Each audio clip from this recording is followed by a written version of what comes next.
오늘은 그 성서 정과에 오늘 로마서의 말씀이 성서 정과에 선택된 그런 말씀이라 성령 강연 주제 네 번째 이 말씀을 가지고 같이 생각해 보고자 합니다.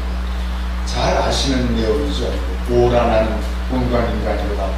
누가 나를 이 사망의 골짜기에서 건져내라. 이런 그 한탄을 하는 바울의 이야기가 들어있는 비전입니다. 요즘 세상은 뭐든지 빨리빨리입니다. 느리면 뭐 참지를 못합니다. 그래서 시내 나가보면 오토바이 타고서 그 다음에는 막 그냥 지그재그로 질주하는데 뒤에 뭐가 담겨있죠. 그렇죠? 음식물이 담겨있는 빨리 가야 돼요. 늦으면은 뭐 돈을 주느니 안 주느니 뭐 시간 내고 뭐 문제를 삼는 거예요. 우리가 얼마나 빨리빨리를 갖다 좋아하는지 외국에 나가서 외국인들이 안녕하세요 그 다음에 하는 얘기가 빨리빨리입니다. 빨리빨리 음식점에서 얼마나 와서 빨리빨리 재촉을 했으면 거기서 빨리빨리 그 빨리빨리가 결국 우리에게도 좋은 영향을 미친 것도 있어요. 세상 우리나라가 100년 안에는 절대 이거 회복 못한다고 그랬어요. 6.25 참상으로 인해서. 그런데 빨리빨리 해서 그래서 지금 전 세계적으로 놀라운 그런 성장을 보이는 나라가 된 것도 사실입니다. 성적도 사업도 사랑도 빨리 해야 되는 겁니다.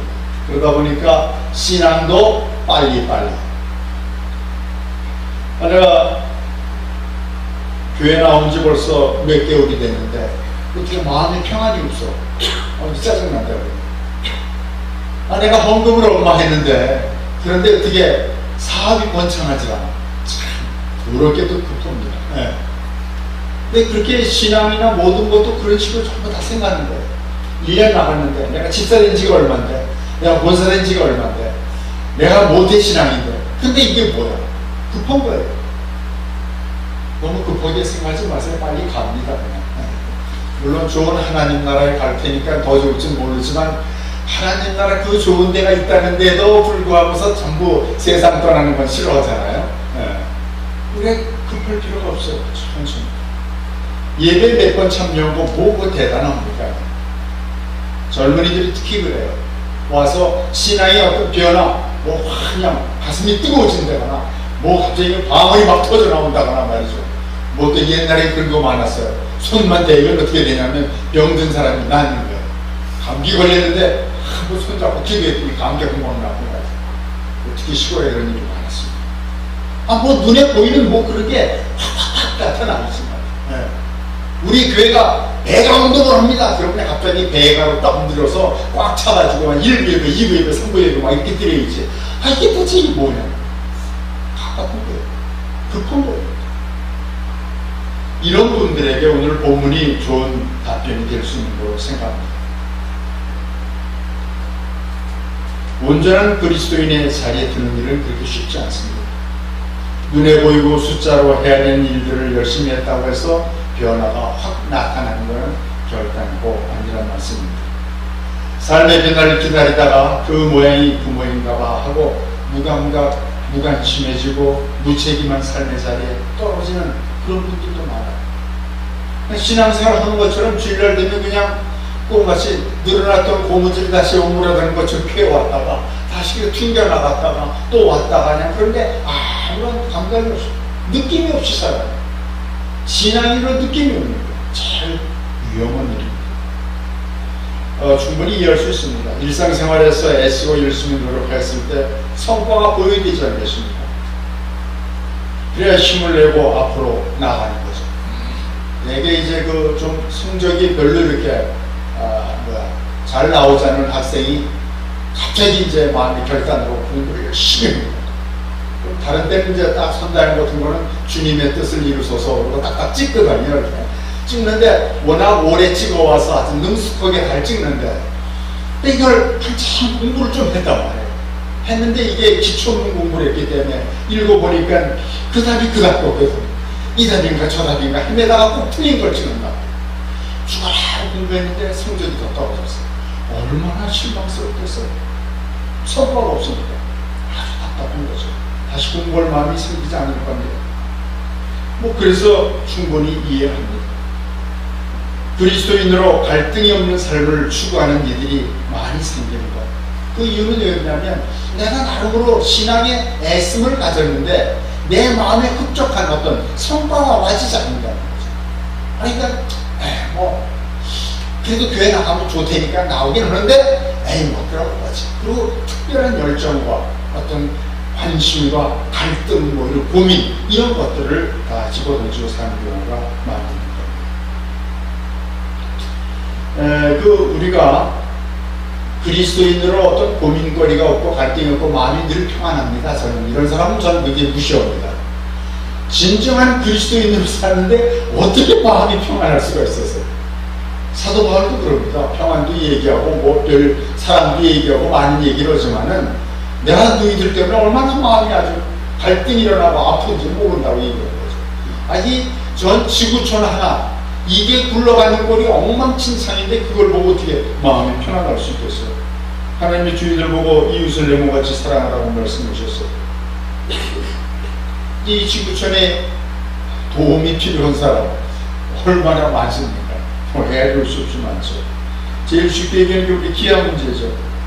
유아교인들은 특히 먹는 걸 좋아하니까 이 기아 문제 한번 생각해 볼 만합니다. 기아로 고통받는 사람들이 전 세계 한 몇 명쯤 될까요? 마치 진짜 아이스크림을 사줄 수 있는 1억 10억이요? 80억은 아니고요? 그렇습니다. 우리 뭐 별 관심 없으니까 남이 굶고 죽던 말던 내가 배부르면 됐으니까. 7억 9,500만 명이에요. 세계 사람의 9분의 1이 기아로 인해서 고통을 받는 데입니다.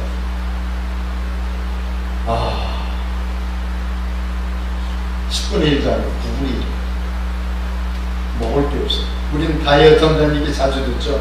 나 뚱뚱해져서 비만이 안 먹고 별 얘기 다 하는데 먹고 싶어도 먹을 게 없는 이 고통이 얼마나 되는가? 그건 굶어본 사람 아닙니다. 먹을 게 있는데 시간이 없어서 뭐 굶었다 이런 거 아니고요. 다이어트 하려고 굶었다 이런 거 아니고요. 몸이 상황이 나빠서 굶었다 이런 거 아니고요. 진정 먹고 싶고 배가 고픈데 뭐만 먹어야 되는데 먹을 게 없어요. 그때 굶주리면서 생각하는 게 뭘 생각합니까? 그걸 경험한 사람은 굶주림이라는 얘기를 알아요. 요즘 사람은 대부분 사실 잘 모릅니다.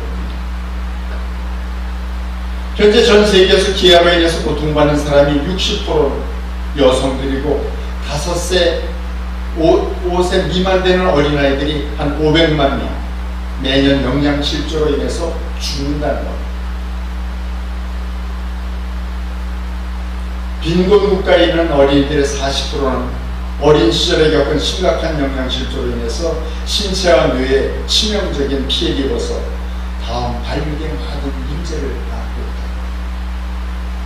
우리나라에서 많은 기독교인들이 또 많은 단체들이 이북에 있는 어린이들이 굶주리지 않도록 어린아이들이 우유를 먹는다나 그런 때 이유식 보고 모두 살할 때 그때 굶주리지 않도록 물자를 보내려고 큰지 애를 쓰는 이유가 뭐냐면 언젠가 통일이 될 거 아니에요.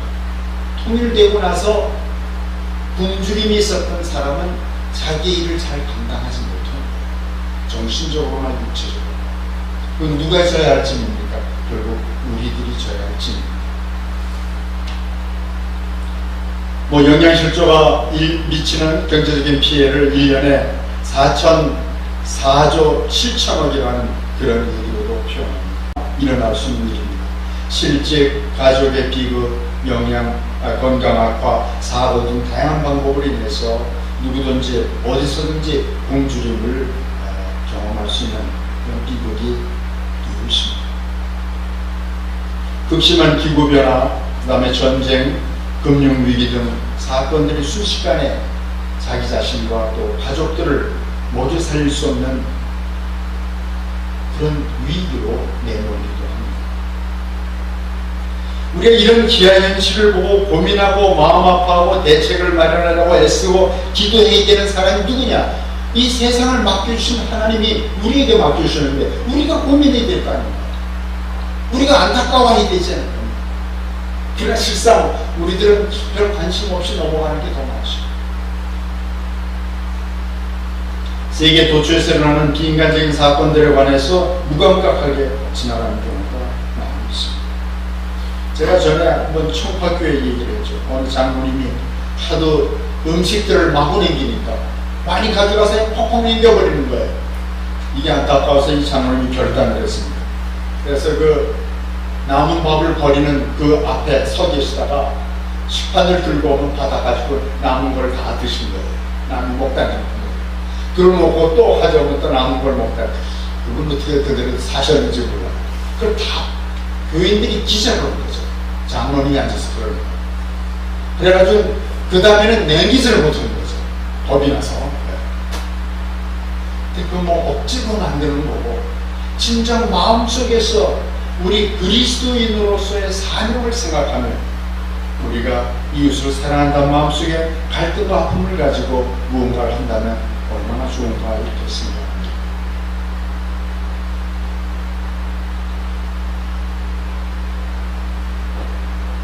우리 성도들은 예수 그리스도와 연합을 했기 때문에 우리들은 뭐냐면 새로운 존재가 된 겁니다. 우리가 죄를 회개하고 그리스도를 믿으면 우리 하나님께서 우리를 아주 기특하게 보시고 우리를 의롭다고 인정해 주세요. 의인이 의로운 사람이라는 게 아니에요. 칭의 또는 의인, 너는 의롭다. 죄가 있지만 내가 의롭다고 인정해 주마. 그렇게 말씀을 하신 거예요. 그럼 우리들은 뭐냐면 신생, 중생, 거듭남의 삶을 사는 거예요. 바로 우리가 공적으로 나와서 나는 하나님을 믿습니다. 이렇게 얘기하는 때가 그냥 세례받을 때인 거예요. 세례받을 때 우리가 고백함으로 우리들은 하나님에 의해서 우리는 의롭다는 인정을 받게 된 거예요. 그럼 의롭다고 인정을 받았는데, 그렇다면 우리들이 참 좋은 일을 하고 죄의 번성에서 다 벗어나서 정말 천사 같은, 정말 사랑이 넘치는 아름다운 삶을 살아야 하는데, 그런데 오늘 본문 15절 말씀을 보면 이렇게 돼요. 내가 행하는 것을 내가 알지 못하나니 곧 내가 원하는 것을 행하지 아니하고 도리어 미워하는 것을 행하노라. 성도들은 선한 일을 하기 원하는데, 근데 자신의 모습을 바라보면 그 선한 일이 나를 통해서 나타나지지 않는다는 거예요. 사도 바울이 복음을 만나기 이전에 유대인으로 있을 때의 사건을 얘기하는 게 아닙니다. 이 편지를 쓸 때는 로마에 있을 때, 거의 마지막 판으로 가는 때입니다. 로마의 편지를 쓰는 거예요. 마지막 판으로 가는 때예요. 복음을 만나기 이전이 아니라 그리스도를 만나고 예수님을 그리스도로 믿고 의롭다고 칭함을 받은 후에 새로운 존재로 복음을 전하여 교회를 세워나가는 사도의 직분에 있던 그때 이 훌륭한 사도 바울이 우리 성경 신약의 반 정도를 차지한 것을 쓴 이 사람이 고백하는 내용입니다. 그 고백이 뭐냐면 내가 원하는 것과 내가 행하는 것 사이에 엄청난 괴리가 있다는 거예요. 나는 선을 행하고자 하는데 내가 행하고 있는 걸 보면 엉뚱한 짓을 하고 있다는 거예요. 이게 도대체 어찌된 일인가 하는 겁니다. 가끔 폭력 사건을 일으켜가지고 텔레비전에 등장하는 조폭들이 있습니다. 그렇죠? 그럼 그 사람들의 이렇게 보여주는데 문신을 해줘. 용의 문신 뭐 이런 거 있어요. 근데 거기에 가끔 글씨도 탁 지나가는데 뭐라고 써 있는지 아세요? 착하게 살자. 착하게 살자. 막 웃음이 터지는 거죠. 그 문신할 때 좀 아프겠어요? 착하게 살자고 써줘. 그때 뭐 착하게 살고 싶은 거예요.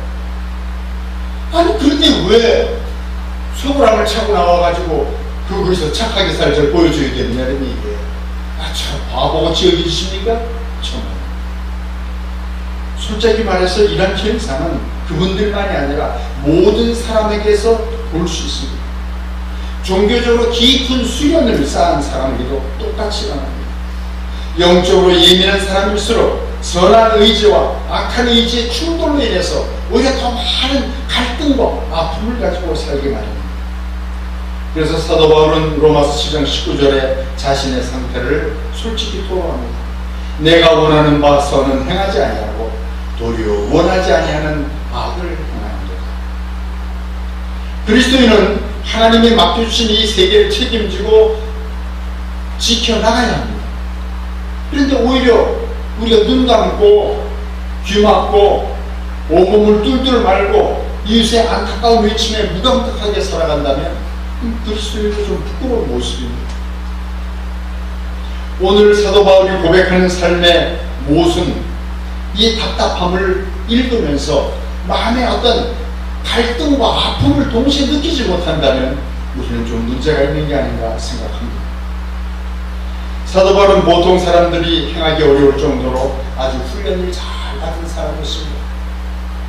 우리가 고린도후서 11장이나 빌립보서 3장에 보면 바울은 어릴 때부터 철저하게 종교 훈련을 받았습니다. 바리새인 중에 바리새인에게 구별했다는 거거든요. 율법을 철저하게 지켰다는 거예요. 그리고 또 율법의 대가인 가말리엘 문화생이었습니다. 사도 바울은 예수님을 만나기 전에 유대 율법, 히브리 성서 타나크라고 그러죠. 거기에 나오는 613가지의 율법들을 다 암송했을 거예요. 그 철저히 지키기 위해서 무지한 애를 썼을 거예요.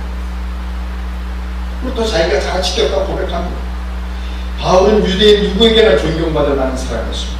그 신앙의 열정은 스데반 집사를 돌로 쳐 죽일 때 율법을 어겼다고 돌로 쳐 죽이는 거예요. 하나님을 모욕했다고 책임을 진 사람이에요. 다른 사람 다 조용할 때 대제사장한테 쫓아가서 담에석에 있는 그리스도인들을 다 잡아오겠습니다. 공문 써주시죠. 그 공문과 발언들을 데리고 담에석으로 말을 달려가던 그런 사람입니다. 이렇듯 율법에 철저하게 맞춰 사는 것이 구원의 길이라고 생각했는데 율법을 지키면 지킬수록 그 속에 빠져서 그걸 행하려고 애쓰면 애쓸수록 사도 바울은 마음속에 더 큰 공허함과 구원의 확증보다는 의심이 더 들게 되었던 겁니다. 마침내 다메섹 도상에서 후련히 빛 가운데 그리스도를 만납니다. 앞을 못 보게 된 바울은 주님의 제자 아나니에게 안수를 받고 세례를 받습니다. 그리고 눈이 띄어집니다. 예수를 구세주로 믿는 사람을 체포하려고 왔던 바울은 유대인 회당을 다니면서 유대인들에게 예수님이 그리스도라고 증언했습니다. 바울은 분명히 회개와 신앙과 의인의 과정을 겪은 거듭남, 중생, 신생의 경험을 가진 그런 성도였습니다. 저보다 주님을 만나고 사도의 사명을 그 어느 누구에 못지않게 잘 감당했던 신앙인 것입니다. 이런 그가 자신이 원하지 않는 악을 행한다고 외치는 이유가 무엇입니까? 바울의 외침이 여러분에게 어떻게 들리십니까? 그냥 바울이니까 그럴까요? 종교적으로, 신앙적으로 예민한 사람이라 뭐 나야 먹고 사는 것도 힘든데 뭐 별나게 죄인이 구원이니 생각할 게 어딨냐, 그럴 수도 있습니다. 목사라고 해서 그 사정 모르는 게 아닙니다. 목사도 이 시대의 물을 먹고 사는 사람입니다. 먹고 사는 문제도 늘 심각하고 아이들의 교육 문제는 늘 위태하고 육신의 병들어 피곤하고 진정 보장 없는 미래를 향해 살아간다는 것의 어려움을 나름 저도 이해합니다. 그러나 최소한 일주일에 한 번이라도 교회에 나와서 예배를 드리는 이유가 우리 인생으로는 어쩔 수 없는 구원의 문제가 마음에 깔려있기 때문이 아니겠어요? 하나님으로 인해서 내가 구원받기를 희망한다. 그 과정이 어찌 되는지 내가 배우잖아 잘 모르고, 성경을 내가 통독하고 또 통독하잖아 잘 모르고, 강의를 듣잖아 모르지. 그러나 나는 구원의 그 자리에는 들기만 한다. 그러니까 여러분 그래도 이 자리에 나오신 거 아니에요? 뭐 유아교회 점심이 맛있다고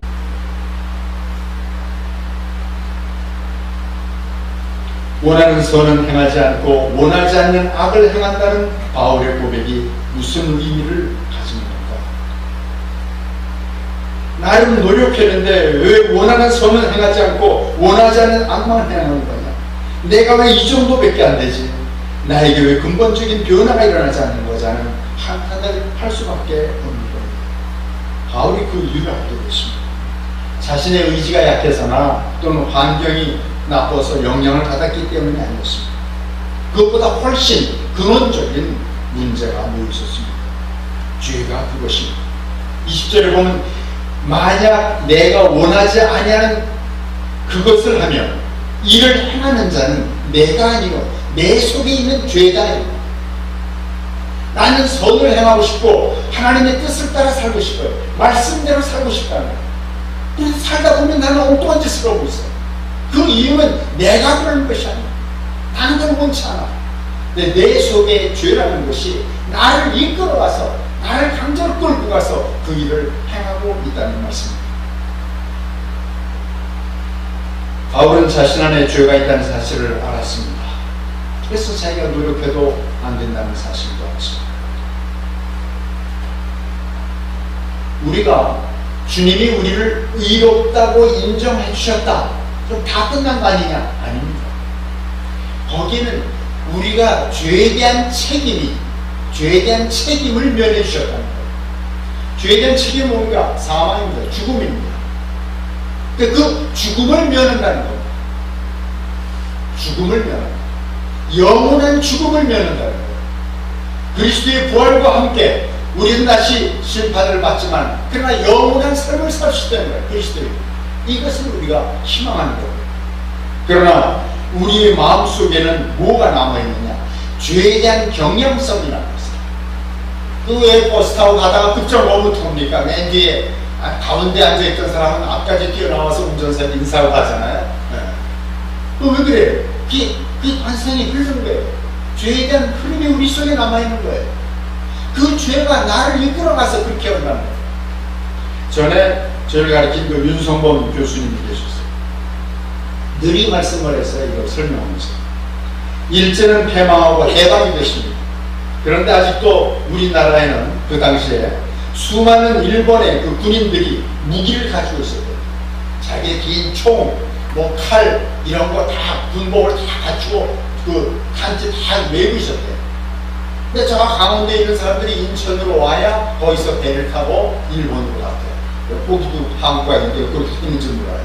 그래서 전에는 기차를 타면은 우리 한국 사람이 이제 조신식으로 난리치고서 자리 일어나라 가지고 자기가 탁 앉아가고 그랬는데 해방하고 나서는 어떻게 하냐면 그 화장실 있는 그 근처 빈 공터에 쭈그리고 앉아서 눈치 보면서 칼을 차고 총을 다 들고 있지만 꼼짝을 못하고 그러고 나서 자기 내릴 때 눈치 보고 내렸다.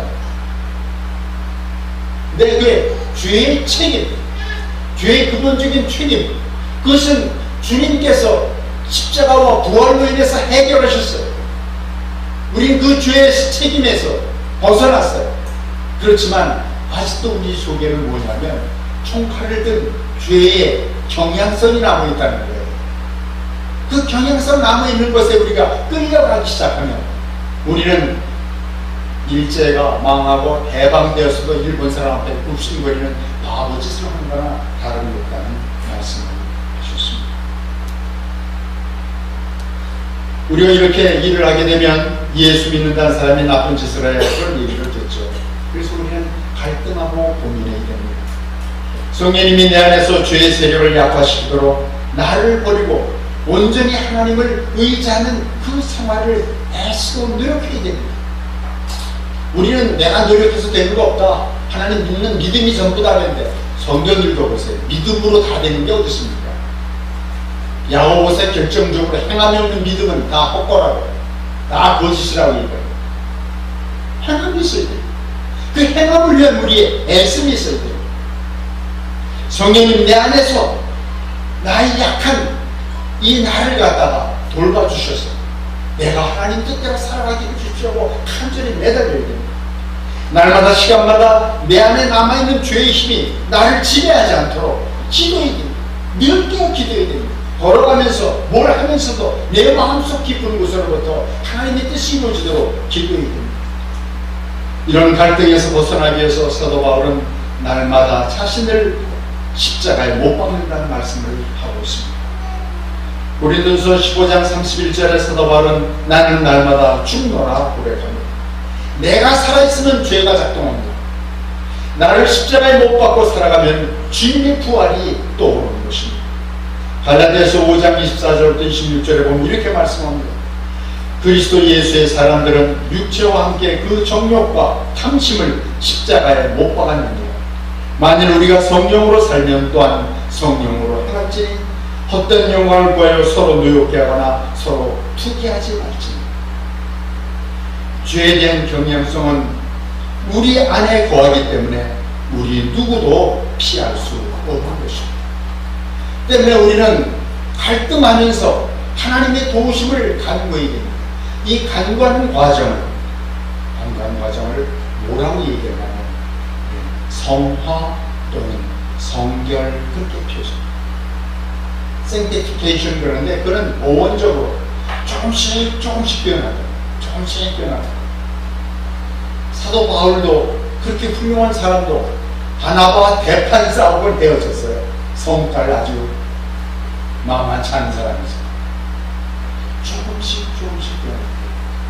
저도 가만히 보니까 나이가 들어서 힘이 빠져 그런지 몰라도 옛날 젊었을 때 성깔은 많이 사라졌어요. 조금씩 변합니다. 성화의 과정. 우리 이화교회 교인들은 날마다 조금씩 변하는 그 삶을 살아야 됩니다.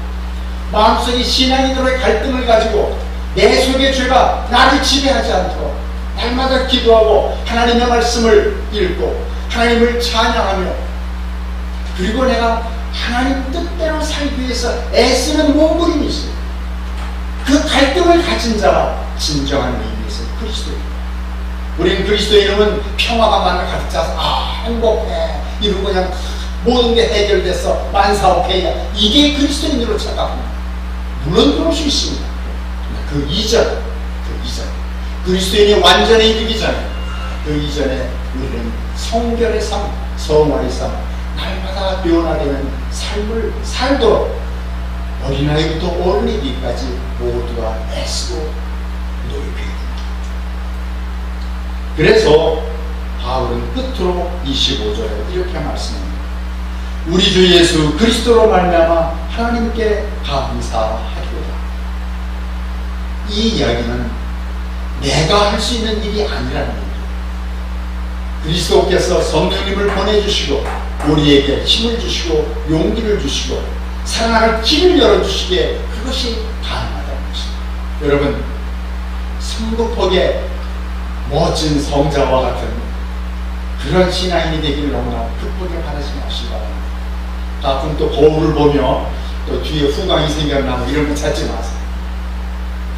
그냥 우리 일상을 살다 와서 나름대로 신앙인의 갈등과 고뇌를 가지고 조금씩 되어가야 아름다움을 성취하는 여러분 모두가 되기를 바랍니다. 그래서 하나님이 온전하니 너희도 온전하라고 말씀하신 거죠. 그리스도의 온전에 이르는 이화교회 모든 교인들이 되기를 주님의 이름으로 간절히 기원합니다. 아멘.